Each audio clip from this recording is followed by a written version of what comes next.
안녕하세요. 손가락 복음 선교의 지휘자 강사입니다. 오신 것을 진심으로 환영하며 해피 파이브를 열어가도록 하겠습니다.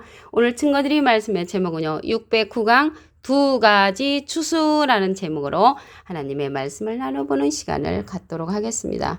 마태복음 13장 39절을 보시게 되면 가라지를 심은 원수는 마귀요 추수 때는 세상 끝이요 추수꾼은 천사들이니 그런즉 가라지를 거두어 불에 사르는 것 같이 세상 끝에도 그러하리라 라고 말씀에 기록되어 있습니다. 가라지와 이제 알곡 추수를 하는데요. 여기에서 보니까 마귀가 나왔잖아요. 마귀는 가라지하고 이제 깊은 관계가 있죠. 마귀에 대해서 말씀을 보시면 계시록 20장 2절에 용을 잡으니 곧 옛뱀이요 마귀요 사단이라 라고 말씀에 기록되어 있습니다. 마귀가 보니까 용이 되는 것이고요. 또 사단이 되는 것이고 옛날의 뱀이라고 했습니다. 옛날의 뱀은 창세기 때 유혹했던 그러한 뱀이죠. 그러한 자들이 가라지를 심은 원수가 되는 것입니다. 이 마귀들이. 그러면 이러한 마귀들은 온 천하를 꿰고 다닌다고 했습니다. 창세기 때 유혹을 했는데 계시록에 가서 또 온 천하를 꿰는 자로 나옵니다. 계시록 12장 9절에 보시게 되면 큰 용이 내어 쫓기니 옛뱀, 옛날에 창세기 때 유혹했던 뱀, 곧 마귀라고도 하고 사단이라고도 하는 온 천하를 꿰는 자라. 그래서 사람이라는 것을 알 수가 있죠. 이러한 자들은 어떤 자냐면 진리가 그 속에 없다고 했습니다. 요한복음 8장 44절에 보시게 되면 너희는 너희 아비 마귀에게서 났으니 너희 아비의 욕심을 너희도 행하고자 하느니라. 저는 처음부터 살인한 자요. 영적인 살인을 하는 거죠. 비진리로서. 진리가 그 속에 없으므로. 그래서 진리가 없으므로 자연적으로 거짓말쟁이가 되는 것이고요. 진리가 없으므로 영적인 살인을 하는 살인자라고 말씀에 기록되어 있습니다. 오늘 말씀에 보니까 여기 두 가지 추수잖아요. 그런데 우리는 예수님이 오셔서 우리를 거두어 주신다라고 생각을 하는데 예수님이 추수를 하시는 것이 아니고요. 추수자는 따로 있습니다. 마태복음 13장 37절을 보도록 하겠습니다. 좋은 씨를 뿌리는 이는 인자요. 예수님이 좋은 씨를 뿌려주셨는데 이 뿌리는 씨가 마가복음 4장 14절에 보시게 되면 뿌리는 자는 말씀을 뿌리는 것이라. 그래서 예수님은 우리에게 좋은 말씀을 뿌려주셨고요. 그런데 예수님은 뿌린 자시지 거두는 자가 아닙니다. 요한복음 4장 36절을 보도록 하겠습니다.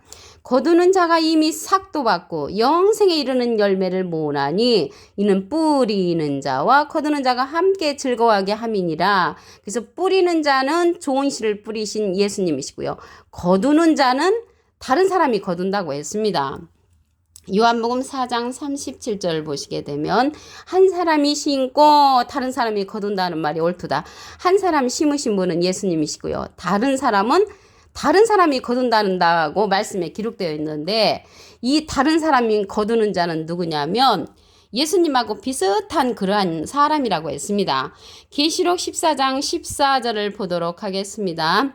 내가 보니 흰 구름이 있고 구름 위에 사람의 아들과 같으니 사람은 한문을 하면 인이죠. 아들은 자잖아요. 사람의 아들과 같은 이는 인자 같은 이가 됩니다. 인자 같은 이는 예수님하고 비슷한 이가 되는데 그 머리에는 금멸관이 있고 그 손에는 이한 낫을 가졌다고 했습니다. 낫자루를 갖고 거두는 자가 예수님하고 비슷하니 사람의 아들과 같으니라는 것을 말씀을 드립니다.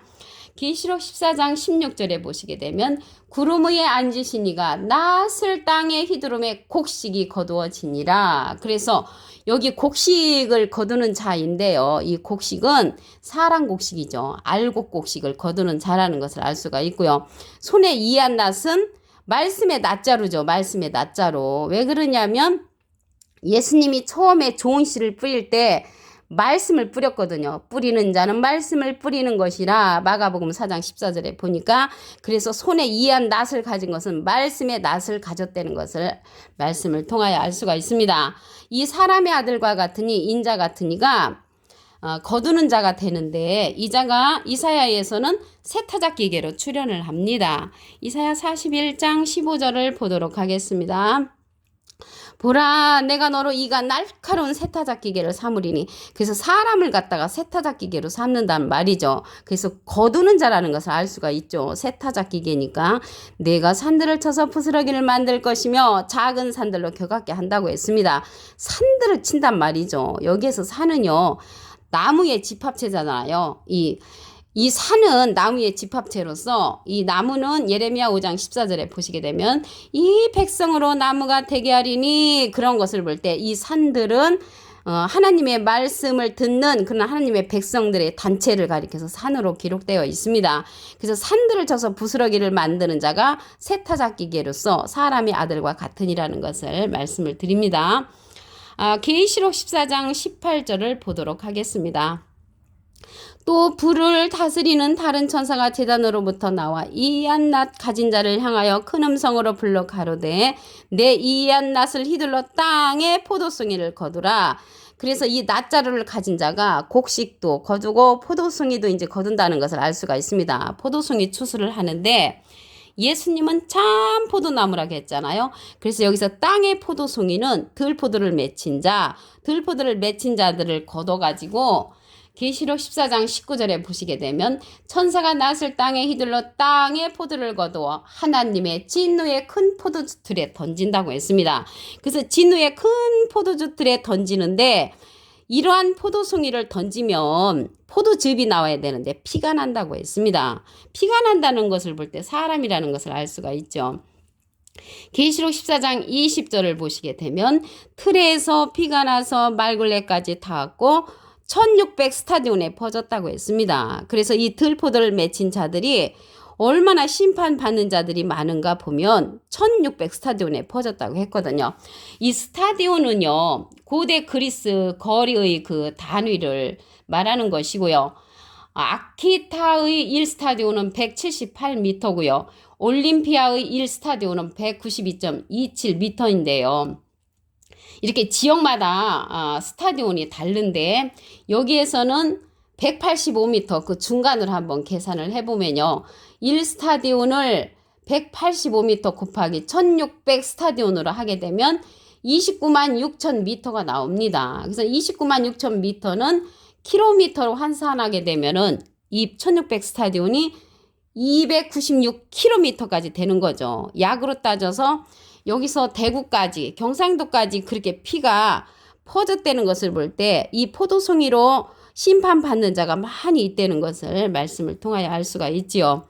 마음이 굉장히 무겁고 아픈 그러한 사건입니다. 그리고 양과 염소로 추수되는 자를 보도록 하겠습니다. 마태복음 25장 33절을 보시게 되면 양은 그 오른편에 염소는 왼편에 두리라. 그래서 양과 염소로 추수된다는 것을 알 수가 있고요. 이러한 자들은 마태복음 25장 41절에 보시게 되면 왼편에 있는 자들에게 이르시되 저주를 받은 자들아 나를 떠나 마귀와 그 사자들을 위하여 예비된 영영한 불에 들어가라고 했습니다. 그래서 이들은 저주 받은 자라고 말씀에 기록되어 있고요. 또 오늘 말씀에 의인과 악인이 나왔잖아요. 의인과 악인으로 추수되는 자를 보도록 하겠습니다. 마태복음 25장 46절에 보시게 되면 저희는 영벌에 의인들은 영생에 들어가리라고 했습니다. 저희는 영벌, 의인들은 영생에 들어가는데 악인은요 다니엘서 12장 10절에 보시게 되면 깨우침을 받지 못한 자를 가리켜서 악인이라고 했습니다. 그러면 의인은 영생에 들어가면 악인은 불못에 들어가지요. 악인은 불못에 들어간다는 것을 말씀을 통하여 보도록 하겠습니다. 계시록 20장 14절에 보시게 되면 사망과 음무도 불못에 던지오니 이것은 둘째 사망 곧 불못이라. 그래서 악인은 불못에 들어간다는 것을 알 수가 있습니다. 오늘 마태복음 13장 39절을 다시 한번 보도록 하겠습니다. 가라지를 심은 원수는 마귀요 추수 때는 세상 끝이요 추수꾼은 천사들이니 그런즉 가라지를 거두어 불에 사르는 것 같이 세상 끝에도 그러하리라. 그래서 천사들은 추수꾼인데 이들은 이제 알곡을 거두는 자고요. 마귀는 가라지를 심은 원수라고 했습니다. 가라지나 마귀나 추수꾼이나 천사들은 다 사람을 상징한다는 것을 말씀을 드립니다. 그리고요, 여기 온 천하를 꿰는 자로 마귀가 계시록에 가서 다시 출현을 합니다. 계시록 12장 9절을 보시게 되면 큰 용이 내어 쫓기니 옛뱀 곧 마귀라고도 하고 사단이라고도 하는 온 천하를 꿰는 자라. 온 천하를 꿰는 자가 옛뱀, 창세기 때 유혹했던 그런 뱀이 계시록에 가서 다시 온 천하를 꿰고 다닌다는 것을 말씀을 드립니다. 이러한 자들은 요한복음 8장 44절에 보시게 되면 처음부터 살인한 자라고 했고요. 진리가 그 속에 없는 자라고 말씀에 기록되어 있습니다. 그래서 진리가 없는 자가 온 천하를 꿰고 다닐 때 이 자들은요, 많은 사람들을 유혹할 수 있는 조건을 가진 자이기 때문에 그게 진리인 줄 알고 쫓아가는 자들이 많이 있다는 것을 말씀을 드립니다. 좋은 씨를 뿌린 자를 보도록 하겠습니다. 마태복음 13장 37절을 보시게 되면 좋은 씨를 뿌리는 이는 인자요. 좋은 씨를 뿌렸는데 예수님이 뿌리셨죠. 인자. 무슨 씨를 뿌렸냐면 마가복음 4장 14절에 보시게 되면 뿌리는 자는 말씀을 뿌리는 것이라. 좋은 말씀을 뿌리신 분은 예수님이시고요. 두 가지 추수가 나왔는데요. 이 추수는 거두는 자는 예수님이 아닙니다. 요한복음 4장 36절을 보시게 되면 거두는 자가 이미 삭도 받고 영생에 이르는 열매를 모으나니 이는 뿌리는 자와 거두는 자가 함께 즐거워하게 함이니라. 그래서 뿌리는 자는 예수님이시고요. 거두는 자는 다른 사람이 거둔다고 했습니다. 요한복음 4장 37절에 보시게 되면 한 사람이 심고 다른 사람이 거둔다는 말이 옳도다. 그래서 다른 사람이 거두는데 이 다른 사람이 누구냐면 예수님하고 비슷한이라고 했습니다. 계시록 14장 14절에 보시게 되면 내가 보니 흰 구름이 있고 구름 위에 사람의 아들과 같은 이가 앉았는데, 그래서 사람은 한문을 하면 인이죠. 아들은 자잖아요. 인자 같으니 예수님하고 비슷한 이가 그 머리에는 면류관이 있고요. 그 손에는 이한 낫을 가졌다고 했습니다. 낫자루를 가진 것을 볼 때 거두는 자가 틀림없는 줄로 믿습니다. 이 자가요, 이사야에 가서는 세타잡기계로 출연하는 자입니다. 이사야 41장 15절에 보시게 되면 보라 내가 너로 이가 날카로운 세타잡기계를 삼으리니 내가 산들을 쳐서 부스러기를 만들 것이며 작은 산들로 겨같게 한다고 했습니다. 세타잡기계는 한 번도 쓰지 않은 그러한 세타잡기계죠. 그래서 거두는 자로서 사람의 아들과 같으니라는 것을 말씀을 드립니다. 계시록 14장 18절을 보도록 하겠습니다. 또 불을 다스리는 다른 천사가 제단으로부터 나와 이한낙 가진 자를 향하여 큰 음성으로 불러 가로되, 이한낙 가진 자가 아까 보니까 사람의 아들과 같은 이죠. 손에 이한낫을 가졌으니까 이 자가 큰 음성으로 불러 가로되 내 이한낫을 휘둘러 땅의 포도송이를 거두라.